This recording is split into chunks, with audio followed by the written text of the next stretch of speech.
సంవత్సరాన్ని ఒక ఉత్తమమైనటువంటి నైతిక సమాజానికి మూలమైనటువంటి విషయాలను ప్రవక్త ముహమ్మద్ సల్లల్లాహు అలైహి వసల్లం చెప్పడం జరిగింది.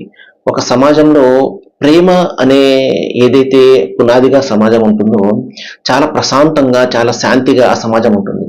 ప్రేమ, పరస్పర అవగాహన, పరస్పరం సహకరించుకోవడము, ఒకరినొకరు అర్థం చేసుకోవడము, ఏవైతే ఏ సమాజంలోనైతే ఇటువంటి గుణాలు ఉంటాయో, వ్యక్తుల్లో ఇటువంటి ఆచరణ ఉంటుందో, ఆచరణ శైలి ఉంటుందో, తప్పనిసరిగా ఆ సమాజము చాలా ఉత్తమంగా విరాజిల్లుతుంది. ప్రవక్త వారు ఏం చెప్పారు అంటే, దైవం నన్ను 3 విషయాలు ఆజ్ఞాపించాడు.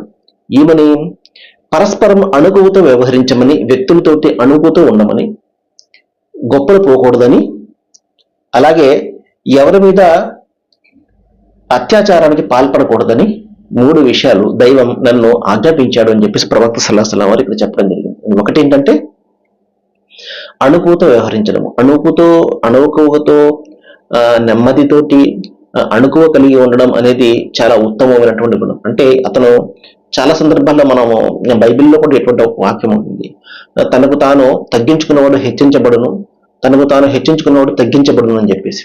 కాబట్టి ఈ విధంగా అతను ఎంత గొప్పవాడు అంటే, ఒకవేళ అతను ప్రజలందరిలో కూడా ఒక మంచి జ్ఞాని అయినా, లేకపోతే ఇంకోటి ఏదైనా గొప్పతనం అనేది దైవం ఇచ్చిందే కదా, ఒకవేళ ఉన్నట్లయితే తన గొప్పతనాన్ని ప్రదర్శించడు, అణుకువ కలిగి ఉంటాడు. ఇదంతా దైవ ప్రసాదితం కదా అని చెప్పేసి దైవానికి ఎప్పుడు కృతజ్ఞతలు అర్పించుకుంటూ ఉంటాడు. అణుకువ కలిగి ఉంటాడు. ప్రజలతో యాక్సెసిబుల్ గా ఉంటాడు. ప్రజలు అతని వద్దకు వస్తారు, మాట్లాడతారు, అతనితో కలిసిమెలిసి ఉంటారు.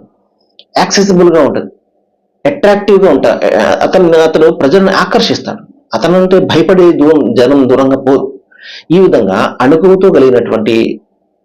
కలిగి ఉండాలి అని చెప్పేసి ఒకటి. 2, గొప్పలు పోకూడదని, గొప్పలు చెప్పుకోకూడదని. ఈ ప్రపంచంలో మనం ప్రజలతో చూసేది అదే కదా, ఒకటి చేస్తే 10 చెప్పుకునే మనుషులు మనం చూస్తూ ఉంటాం. ఏమండి? ఎందుకంటే గొప్పతనము అనేది దైవానికి చిల్లు. ఎవరు కూడా ఇక్కడ మనుషులు ఎవరు కూడా గొప్పవారు కాదు, దైవం ఒక్కడే గొప్పవాడు. అందుకని అరబీ భాషలో అల్లాహు అక్బర్ అంటారు. అక్బర్ అంటే గొప్పవాడు అని, దైవం మాత్రమే గొప్పవాడు.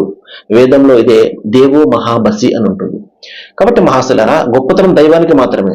ఎవరికైనా గొప్పతనం ఇచ్చాడు అంటే అది ఇవ్వబడింది అది, కానీ దైవం స్వతహాగా గొప్పవాడు. ఏమండి? ఇక 3వ విషయం ఏంటంటే, ఎవరి మీద నేను అత్యాచారానికి పాల్పడకూడదని, అంటే అన్యాయం చేయకూడదని, వారి హక్కులు కొల్లగొట్టకూడదని దైవం నన్ను ఆజ్ఞాపించాడు అని చెప్పేసి ప్రవక్త సల్లల్లాహు అలైహి వసల్లం వారు చెప్పడం జరిగింది.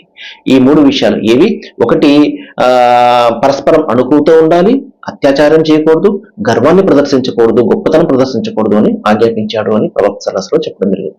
దైవం ఆజ్ఞాపించాడు. సర్వేజన సుఖినో భవంతు. Thank you very much. వాకిరుద్దామని అల్హమ్దులిల్లాహి రబ్బిల్ ఆలమీన్.